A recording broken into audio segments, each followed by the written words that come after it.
Hi, everyone. Welcome to Ram Dass Here and Now. I'm Raghu Markus, and today we're going to do a special podcast. As you all know, I usually pick a talk from Ram Dass's archives and kind of frame it out for everybody and put my own little 2 cents in. But today, I'm going to introduce to you a new podcaster that's going to be part of our MindPod network. Her name is Mirabai Bush, and for her first guest, she wanted to have on Danny Goleman.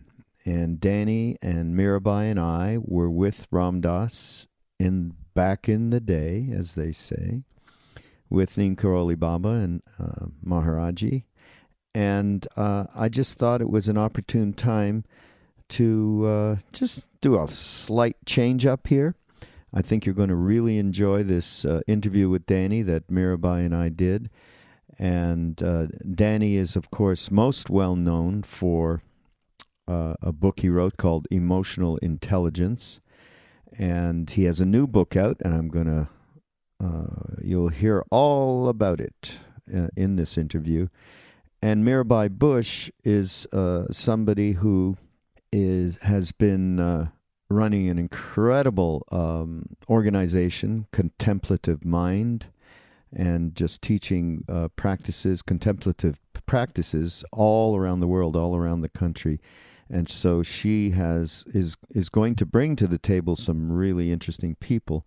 And so we're thanking Ram Dass here for letting us appropriate his podcast hour, so to speak. And of course, Ram Dass, these are some of Ram Dass's closest friends, these two guys. So enjoy this podcast, and next week we'll, of course, get back to some of the archival talks that we cut up and present to you. But here we go with Mirabai Bush and Daniel Goleman. Hi, everybody. I want to welcome 2 very special people. And we go way back, and we were just talking about how far back we do go. And my first introduction is to Mirabai Bush. And Mirabai, we're going to talk about this a little bit later, but Mirabai is joining MindPod Network and is going to be one of our family of podcasters. Our family is, we refer to them as, because one of our listeners, I talk about this all the time, one of our listeners said, what about all this low-hanging fruit? You're always talking to people that you've known for decades. You know, why don't you get Deepak Chopra or something? And our response is, I think we have some pretty good low-hanging fruit. So, Mirabai, you're going to be part of our low-hanging fruit family. And also, I want to welcome Daniel Goleman, Danny, and Danny's going to talk to us today and about this incredible and amazing new book that he did in collaboration with His Holiness the Dalai Lama for his 80th birthday. That's right. That's it, and it's called A Force for Good. So we're going to talk about that as well. And I'm going to be a little bit of a fly on the wall. I'm sure I'm going to have something 2 cents to throw in here at one time or another. But just to tell everybody how we came back from India. So we were as everybody knows, we're using Ram Dass's podcast slot here. Ram Dass is graciously given his slot. Of course, he has no idea of what's going on right now, but I know he would graciously allow us to have his channel here for 1 week. And we were together in India, Mirabai and Danny and I and many others that you all know about, Krishna Das being one of them. And we left India at the same time and came back to America, and in this case, Canada, because we ended up at this famous farm of my father, Dasarat, who passed a couple of years ago, and we made like we were still in India. right? True. Yeah, We did. we wore the clothes. We cleared out all of my father's furniture. He flipped out when he came back, actually. Well, the guns I off the walls, forgot too. that. Yeah, he took them off. And, Oh, and we built an Indian toilet. Remember that? oh, yes, of course we weren't going to be using seated toilets, completely unkosher. And we just had this fantastic summer. And during that summer, it was very auspicious. During that summer, both Mirabai and Danny's children were born in my father's bedroom. Okay, Govindas and Owen. And that's a whole other story that we won't even get into because it was pretty amazing. So I'm going to give the reins over here to Mirabai because this is really Mirabai. This is your first podcast, so welcome everybody. Hi, everyone. Thanks for tuning in, and I'm really happy to be part of this new. Well, the MindPod Network's not so new, but my podcast will be. I'm planning to talk with people, with teachers and practitioners about how they get started on the path, whatever path they're on. I think that might be interesting for people listening. So I think it'd be interesting, actually, to hear myself, because once years go on, and you don't know people's stories of origin. So, but for all of you out there, Raghu suggested that I ask you. I'm looking for a name for a series that is talking to people about how they get started in all of this. So, if you have one, I don't know.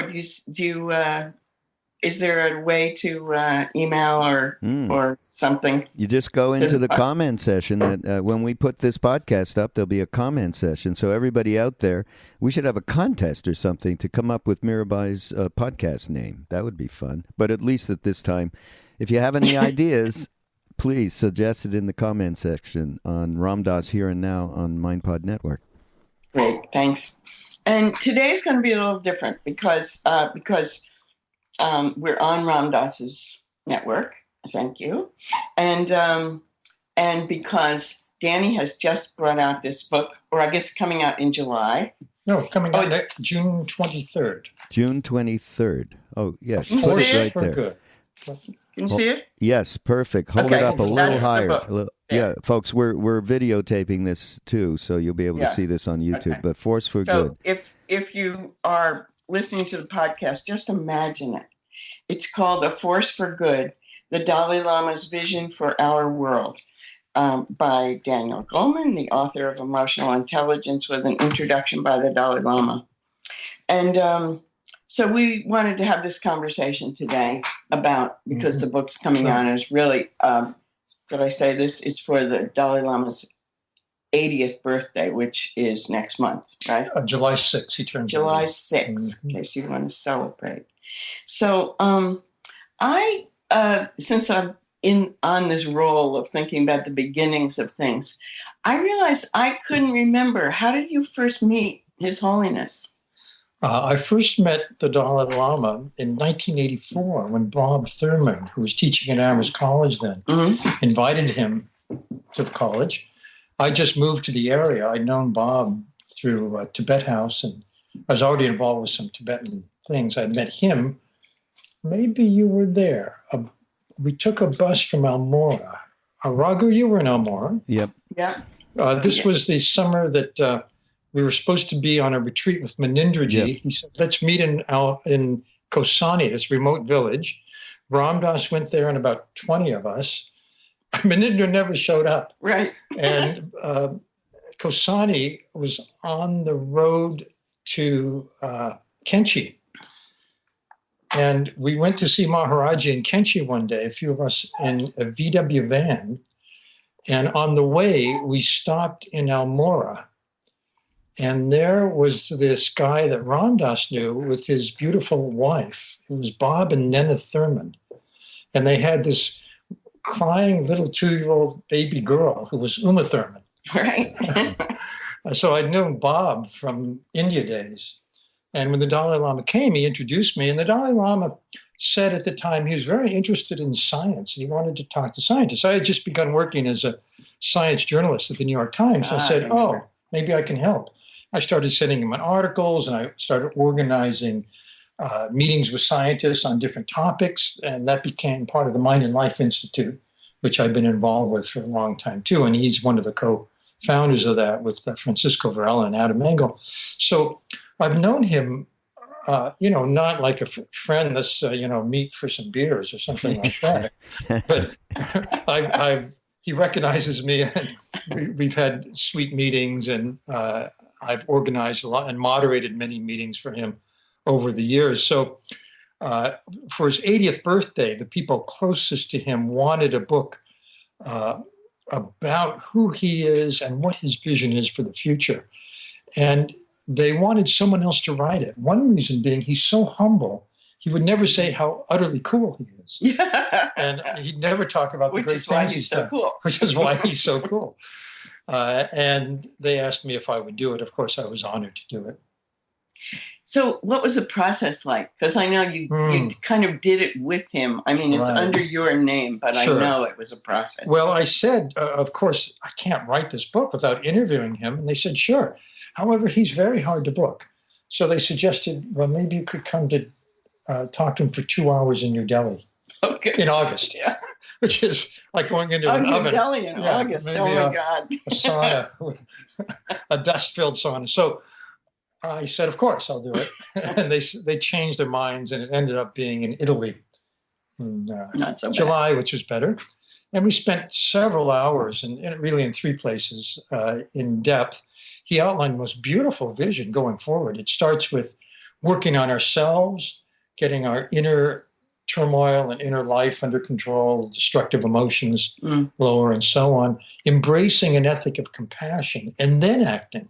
I found it really telling that he says, work on yourself first and then act, or work on yourself as you act. And then he outlined the areas that he felt we needed to tackle. One is, this surprised me. You think of, compassion, that's being so nice, isn't it? Actually, it's very tough-minded, the way he looks at it. He said, first thing he talked about was bringing transparency and accountability to corruption and collusion in the public sphere. He says, there's dirty business, dirty politics, dirty religion, dirty science. We got to clean it up. Wow. And I said, wow, that's great. And then he went on to say, and the another thing that's a moral crime is the widening gap between rich and poor. The capitalist system needs to be rethought so that income is more equitably distributed. And he really praised businesses that do good, not just well, like what are called B corporations that have in their charter, an environmental or social end as well as money making. And then he, of course, tackled the environment, healed the earth. But he says, with all of these things, he advocates dialogue, not war. 2 things that really impressed me. He said, analyze, understand the complexity of the issue, and then act. And he said, also take a very long view. If you listen to the daily news, you think things are impossible. You have to, you're pessimistic. It's every, headline act of cruelty, disaster, and so on. He says, that's a distortion. Actually, every day there are many more acts of kindness, civility, and so on than the headlines that make the news. It just, you have to remember that and also look through history, because things have been getting better over centuries and they will continue to get better. But he says, with these big issues, everyone can do something. We all have a piece of it. We all have some point of leverage, but it's important that we act now. And even if we won't see the fruit of our actions in our lifetime, it's crucial that we create this force for good. There's a website I hope you'll put up on the Ram Dass site. It's for people to inspire people to join a force for good. It's called Join a Force for Good. Number 4, not word 4. Joinaforceforgood.org.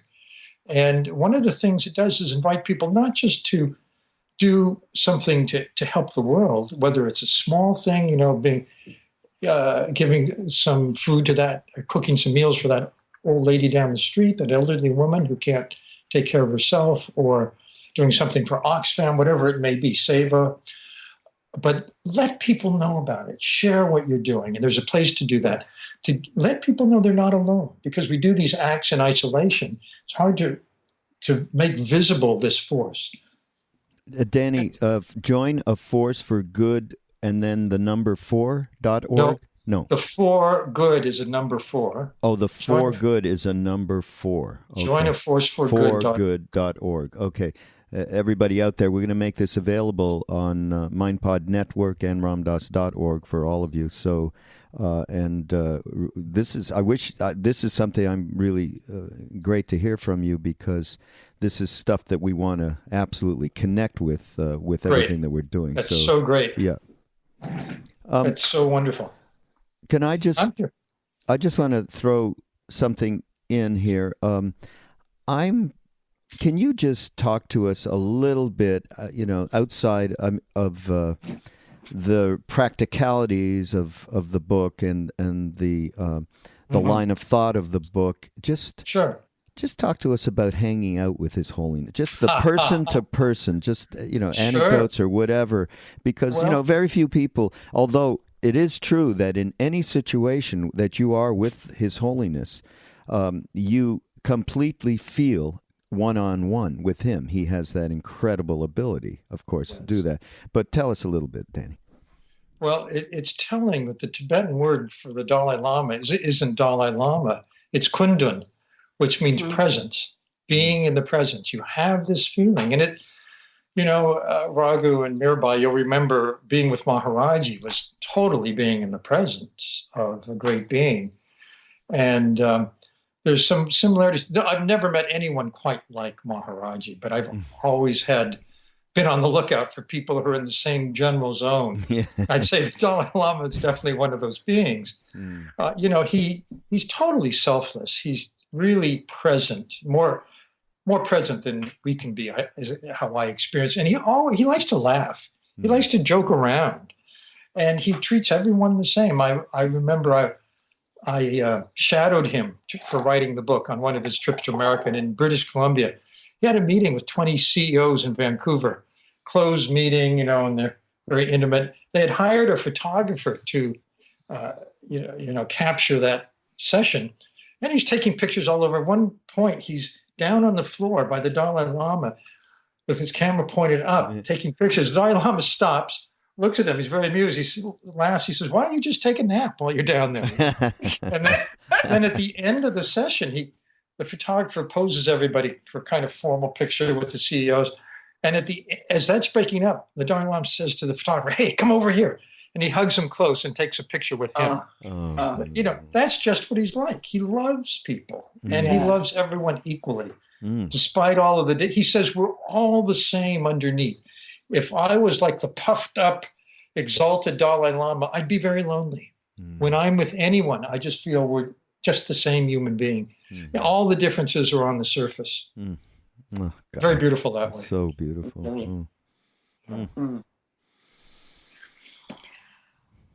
I was wondering what when he came to Smith College 7 years ago or something, and I heard him there talking about education. And he basically what he said was, in the West, we have this extraordinary education where we have perfected how to teach students critical thinking, and our science is so advanced. But what is not strong here and was not part of our educational system was the cultivation of compassion, and that without compassion, all the scientific and rational discoveries could lead to bad things. Exactly. And of course, then he gave examples like the atomic bomb and so on. So I'll combine that. I want to know if his thinking's been changing, because I know that you were also involved with him.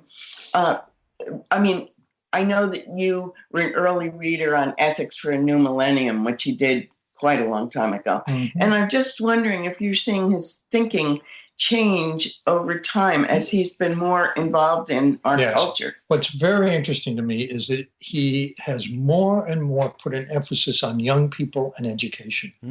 Whatever he talks about, the environment, corruption and collusion, helping those in need, help themselves. Doesn't matter. He says, and we need to educate children for this. And what he means by that, he calls it educate the heart. He's talking about an education for an ethic of compassion. He also includes managing our inner life as part of that, what I'd call emotional intelligence. Yeah. But he says, that's not enough. You really need the compassion component. And he points to new research that shows that infants actually have a tendency, very strong tendency for compassion and kindness. They naturally favor that. And they like to give things, and they like seeing people and animals who are kind and compassionate. He says something happens around school age, and the data shows this. Around age 5, kids become more self-focused, more selfish, so to speak. And then school is a competitive system. What kid is the best? Who got the highest grade? Who knows the answer? Think about it. It's 12 years of training in a competitive me-first environment. And they're now starting like a kindness curriculum programs. There's a big movement called social emotional learning that I've been involved with for a long time, which is now adding an emphasis on kindness and cultivating concern for others, empathy, and compassion. Richard Davidson, who's one of the leaders in this area at University of Wisconsin, for example, developed a kindness curriculum for preschoolers, where not only do they emphasize kindness in many ways, if you do something nice and a kid says he did something nice, you get a seed in the kindness garden. That's that's great. Big if you're Is it a real 4. seed? Well, it's a sticker in the kindness. It's a poster. That's so great. Anyway, it's things like that. Yeah, the kids love it. And it turns out those kids don't get selfish at age 5. Really? So, Wow. what it shows is that if we morphed our education system in a way, we could help kids cultivate this compassion over the years rather than have it smothered. Yeah. Beautiful. That's great. I love that. Yeah. It was interesting here you talking about how he was talking about the capitalist economic system, because we all probably noticed that the Pope this week brought out a major statement. It sounds very similar to what you are saying that the Dalai Lama is saying. Do you have any thoughts about that? That's kind of amazing. What came up was that he really admires this Pope Francis. And he actually sent him some letters, of appreciation from the beginning, when the Pope started to say the church should be a church of the poor, for the poor. And he refused to move into the giant papal palace. And he lives in a humble apartment. He has a small car and, things like that. Well, the Dalai Lama is a simple monk. He lives in a bare room. Yeah. He has his robes. He doesn't collect stuff. He did once say that he had shopped in Vienna. My wife and I saw him in Montreal just after. And he said, I bought something there. I went shopping. He said, what would you buy? He said, I bought a toy for my cat. He has a cat. No. He bought a little thing on a wire. Yeah. Play with the cat. But he never buys anything from himself. And when people give him money, which is all the time, he gives it away immediately. I know. I've seen him do that. And at public events, if there's any money left over, they announce how much, and he says where it's going to go. It's always to a charity. So he's just like that. He's, selfless like the Pope. And what the Pope is saying is actually pretty identical to what's in the book. The Dalai Lama has been saying these things for decades. He just doesn't have that spotlight of fame. But we need these kind of leaders, because if you think about it, what we have are like CEOs who really care about quarterly earnings. Yep. We have politicians who really care about the polls and what the election results are. They're not facing the big global issues. They're not thinking about human suffering writ large. They're thinking in a way about me first, like those 5-year-olds, but on a bigger scale. And that's not the kind of leadership we need if the world is going to survive and flourish going into the future. The Pope and the Dalai Lama really embody that. Yeah. It's great. It's great we have them. Lucky. It is great. Yeah. We have them both at the same time. Lucky. Yeah. Well, that reminded me that I know that all the royalties from the book are going to Forces for Good. That's right. All royalties are being donated. Yeah. And and yours as well. That's right. And I was wondering if you already thought of where you're going to send Well, it. I'm waiting to see what the expenses are. Right. What happened was I gave the Dalai Lama half of the royalties because it's my book, my contract. So I said, well, you take half. He said, fine, I'll give it to here, and here. Mine and Life, the Dalai Lama Charitable Trust, and right away he gave it away. And then I thought, well, I'm going to give mine away too. But then I realized, hey, he just gave away half the royalties. I've got to pay for all the travel and all the So the first thing I've given to is Nepal earthquake relief. I'll see what's left over and give that away. Yeah, well, that's perfect. Sure. Obviously. Yeah. I was wondering, has he been talking about? He's turning 80, and I was wondering if he's after 80. What? He says he's very healthy and he seems really vibrant. I talked to the people who travel with him, his security and the people that arrange stuff. They say they're exhausted keeping up with him. On the other hand, he goes to bed every night at 7 p.m. He does wake up at 3 or 3:30. Wherever he is, he does 4 hours of practice before he starts his day. And he does an hour at night. Wow. So I think, he really keeps replenishing himself on the road. And he says he's going to live into his 90s. Well, that seems likely. And I hope he does. I definitely hope he does. Yes. He lived a long, long time. Just as a sidebar to this, because I know some of the Tibetans talk about this, and just because he's been here, 17th Karmapa, and I'm pretty sure we haven't talked about this, but I'm pretty sure you've had some contact with him. The 17th Karmapa. Yeah, I did. Yeah, and some of the Tibetans are saying he would be the likely, not successor, of course, Dalai Lama, but maybe successor as the kind of representative that His Holiness has been for all people. And I have seen him myself a couple of times. I actually spent some time with him in his hotel room with a few people a few years ago, and just saw him recently in teachings in New Jersey. And he is pretty amazing young man. And I've told this story before, but I met the 16th in the early 80s before he passed, and I remember getting. He was going to allow everybody to come and do the kata and have darshan, be in the presence of one by one as you came up on stage. And as I got, 5-6 feet from him, I got this wave of energy, and I went, "Oh my God, this is Maharaji!" It was the same, same energy, energy, yeah. And then I found that in the 17th, just in an encounter in his room, whatever that is that passes from one to the, whatever it is, the truth, the reality, was certainly in there. What is your impression of him? And my impression is that he has that kind of moral gravitas and charisma that you find in the Dalai Lama, that makes him a kind of natural leader, moral leader for the world. And I think that's the role that they're referring to. That it's the Dalai Lama as world figure, who will step in. The Dalai Lama also, as you may probably know, has said, "I'm not going to reincarnate. This is the last Dalai Lama." He did say that after the Chinese government said that they were going to pick the next Dalai Lama, right. which would obviously be the wrong Dalai Lama. Yeah. So he said, "Well, this game is over," and that makes it even more interesting about the 17th Karmapa's role. Right. And I think he has amazing potential. He's already stepping into that. He's also very concerned about women's issues, women's rights, about poverty, about the environment. He has a very sophisticated understanding of the environment. I think he's going to be terrific that way. Yeah, that's my impression too. And really, the younger generation and millennials, and that's a loose term for just the younger next generation. I think he's absolutely so in stride with where they are and what they can hear. That impresses me more than anything. Exactly. Yeah.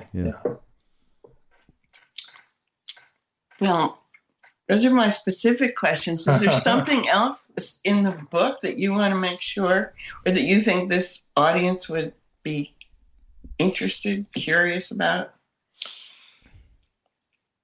I think we covered pretty much everything, and I really encourage people to get the book, A Force for Good, the Dalai Lama's Vision for Our World. It's a beautiful vision. Okay, well, I'm going to jump in here because I know that this audience, our peeps out there, really is interested in just a basic, without any isms, Buddhism, Hinduism, or anything. How can we get balanced day to day? What are the suggestions that, Danny, you would have, and probably start? We haven't said much about emotional intelligence, an amazing book that has been so widely read across the world. Why don't we start there, actually? Because I know you've talked about this a lot over many years, but this is. I think there are many people who would love to hear what the essence is that you were putting across with that book in particular. Well, the model of emotional intelligence that I find most useful has first self-awareness and self-management. You could say mindfulness, you could say meditation. Those are very powerful tools for self-awareness and self-management. That means emotional self-management, just keeping your upsetting, distressing emotions under control, using them as sources of wisdom if they have something to tell you, but not obsessing about them. That's when they get paralyzing. And also marshaling your positive emotions, your positive motivation, your optimism, your love for people, your compassion.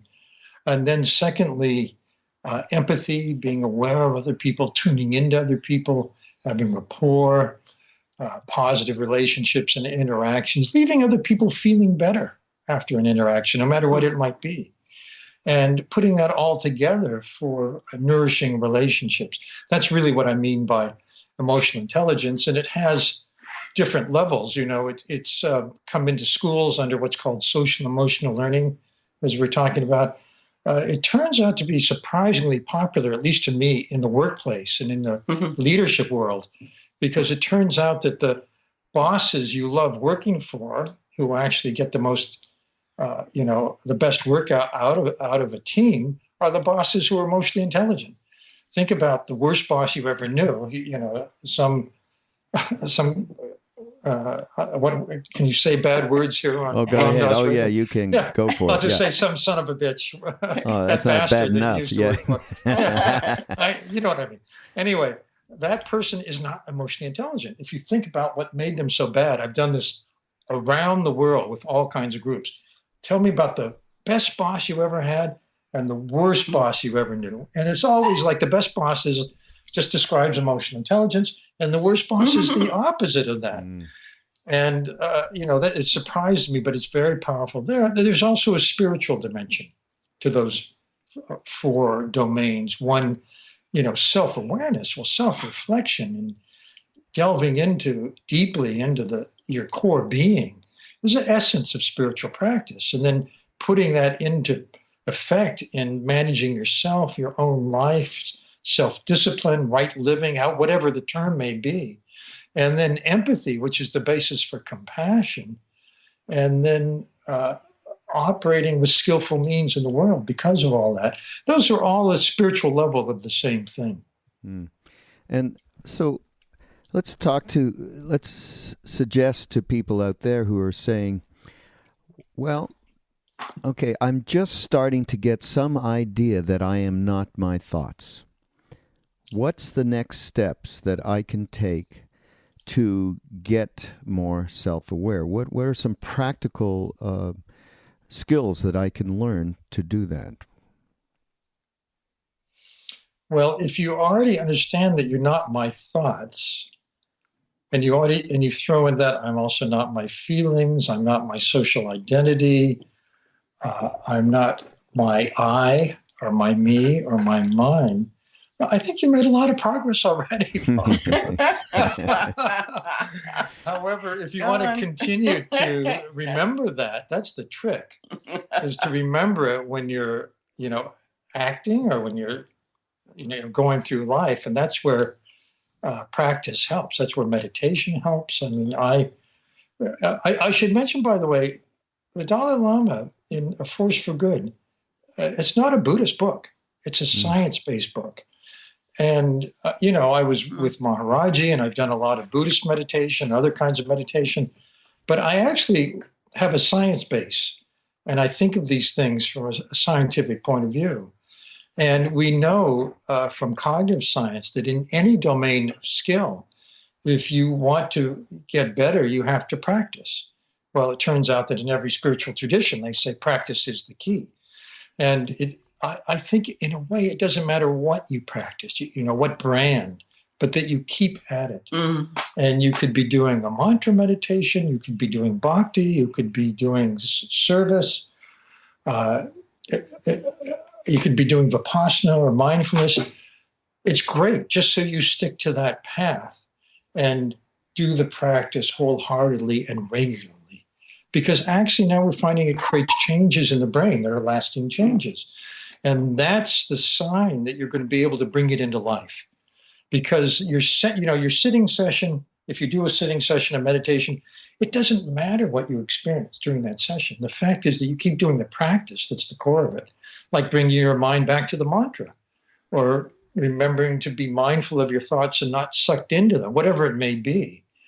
And if you practice that regularly, then later in the day, when you're starting to lose it, you won't lose it as much, or you'll recover more quickly. It won't be as deep. And that's a sign that practice is really working for you. What are they, in terms of the experiments that they've been doing with practitioners and meditators, what actually have they been finding, these guys? Oh, in the science. Yeah, sure. in the science around meditation. As it happens, funny you should ask, I just started this week to write a book about this with Richie Davidson. A new book. Another book. Oh my! Another book. Yeah, that's all I know how to do. I'm like a one-trick pony. It's like books. That's what I do. So, we're just reviewing some of the main findings, and they're really encouraging. It turns out that a lot of the main effects and benefits of meditation show up right at the very start, in the very first weeks of meditation. And they get stronger and stronger the longer you continue and the more practice you do. So retreats are great because you get a concentrated session in there.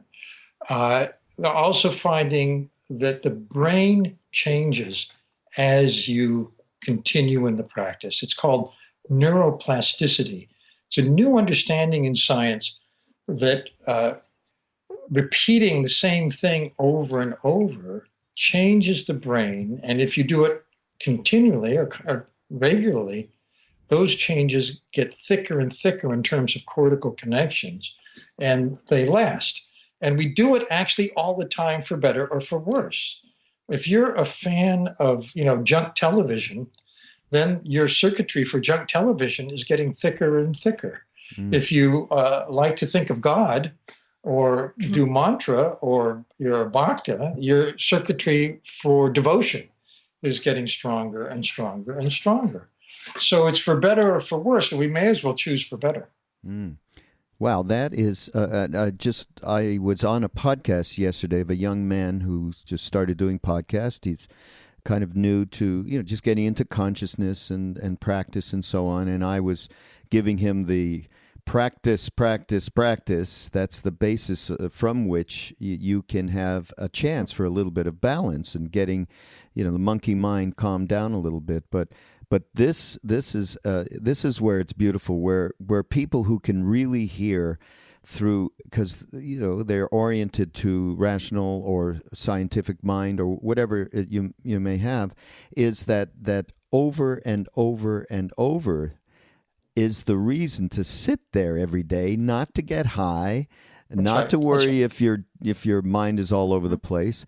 But just that consistency, which you've mentioned before, and I also, believe very much in that too. I did a podcast with Krishnadas, our very, very close friends from our Indian low-hanging fruit family, and it was with this comedian named Duncan Trussell, who really turned us all on. I call him our guru. He's our podcast guru from Los Angeles. Yeah, he's an amazing guy.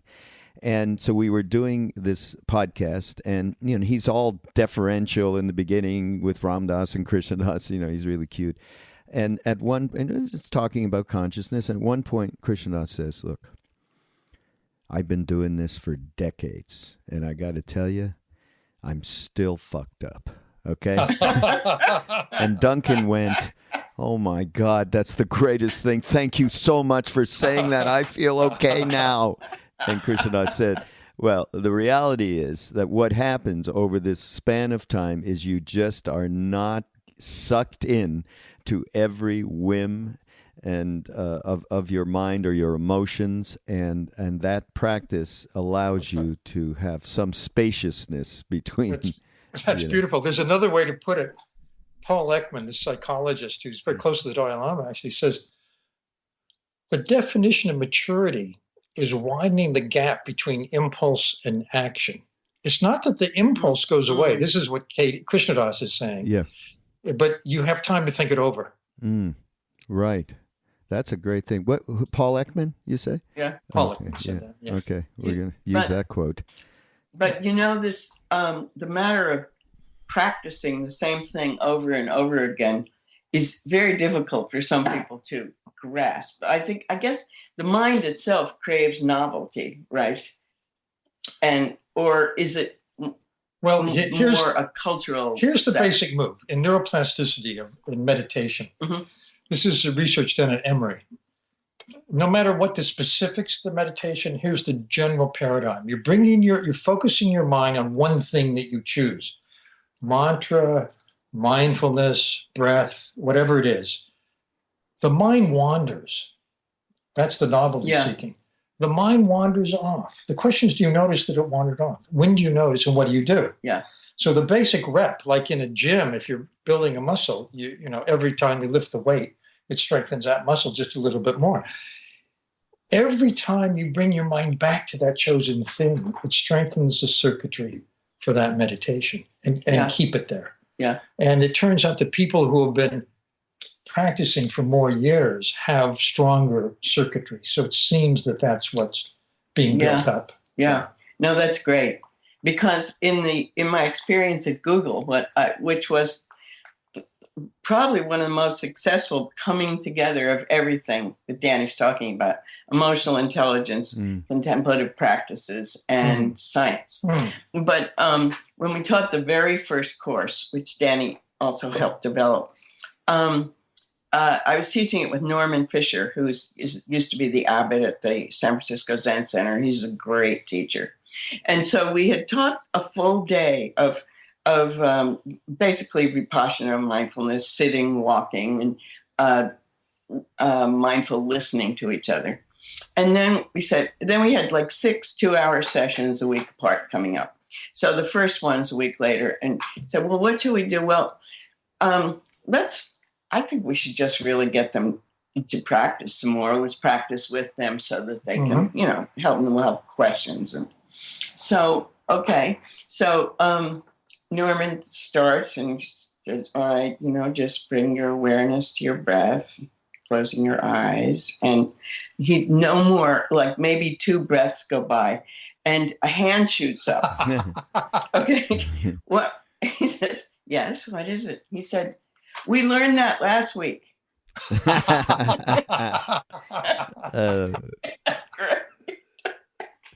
This is what's new? Yeah, exactly. Yeah, right. This is us. This is the West. This is unbelievable. Wow, so great. We another thought occurred to me.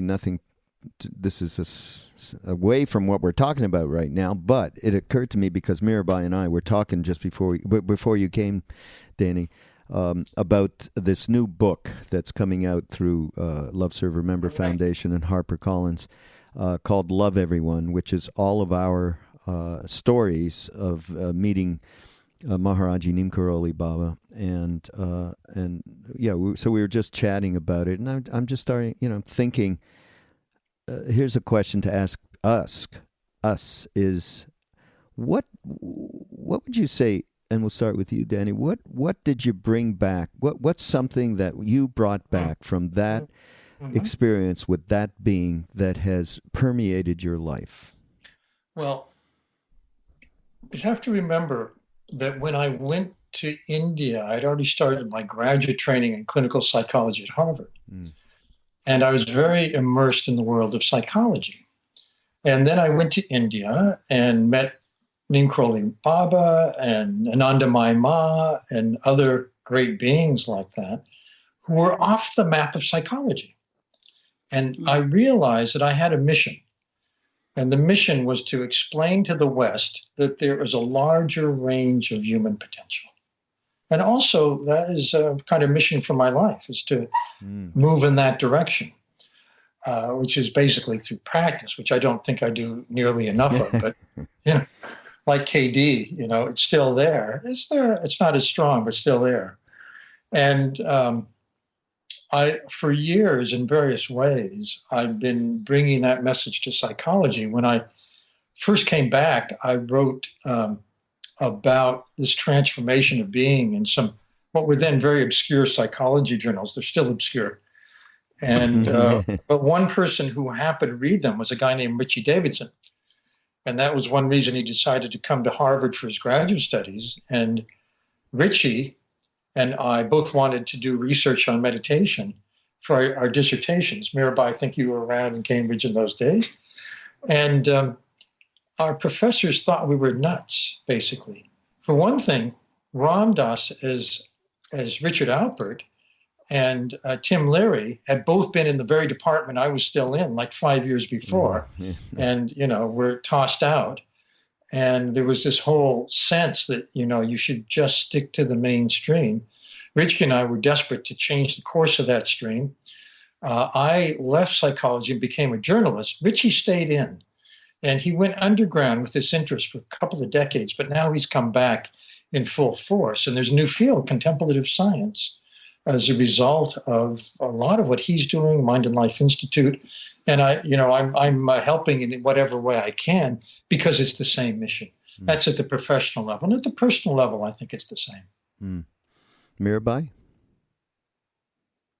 Well, the first thing I thought is very similar to what Danny's saying, only I didn't understand it so well in psychological terms. But being with Maharaji, and that was confirmed by other teachers we were with also, it just enlarged my sense of what a human could be or what it meant to be human.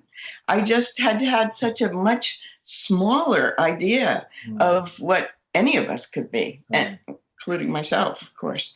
And it made the possibilities of life so much more expansive.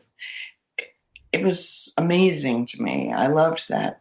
And then the other thing was, as Maharaji talked to us about how to lead our lives, which he did very simply, as we know.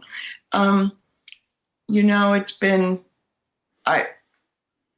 service and service. I was really focused on service for the really whole first part of coming back, and did a lot of things in that domain.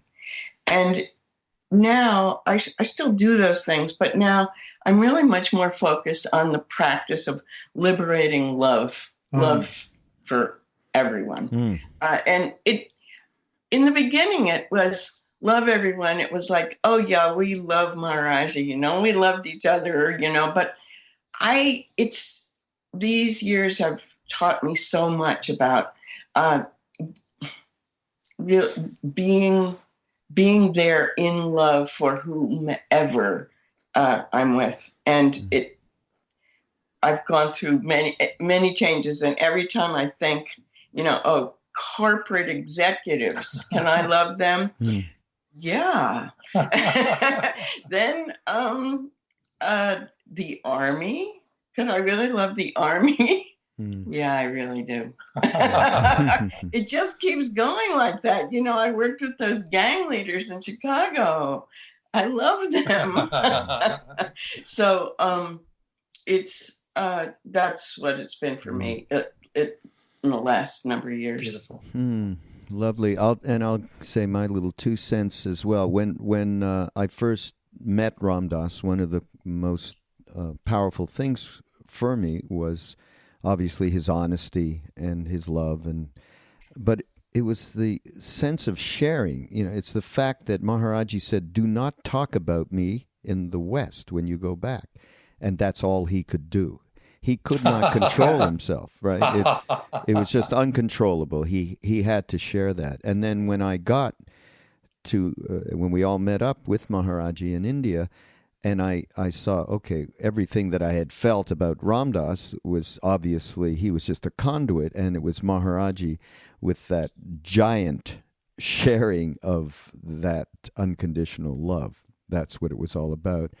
And in my case, he one day said to me, "What do you do in America, Canada?" And I was trying to figure out how to say program director of a rock and roll radio station. And before I could say anything in English, and he pointed his finger and he said, "Broadcaster," in English, right? Oh, In English? Wait a minute. Didn't he say podcaster? No. But it's true, isn't it? I mean, and it wasn't just about my experience in radio.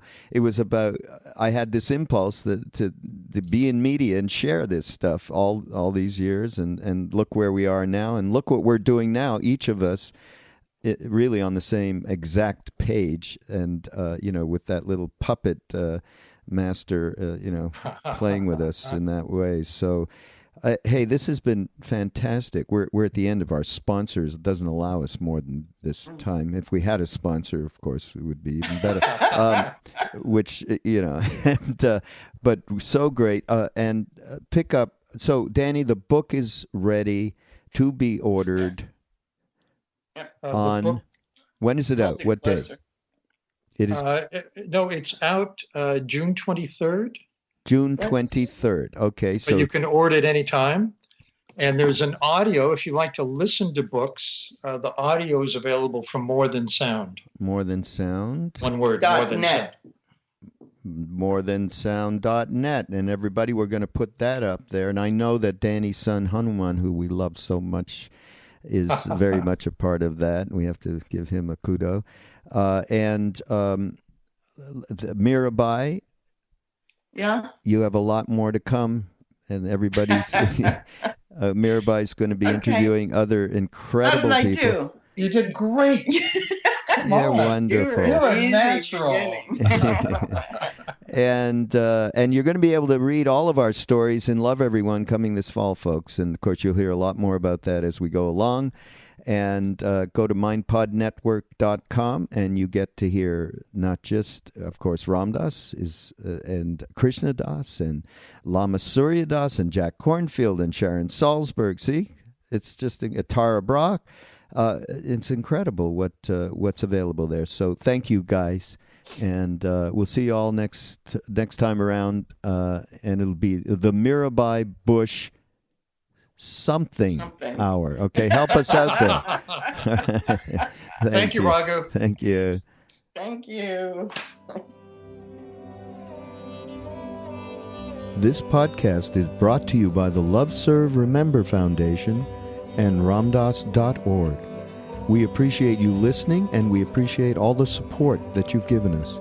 Please continue that support and donate at ramdas.org. We can then continue to share what Ram Dass has been sharing for all of these years. Thank you.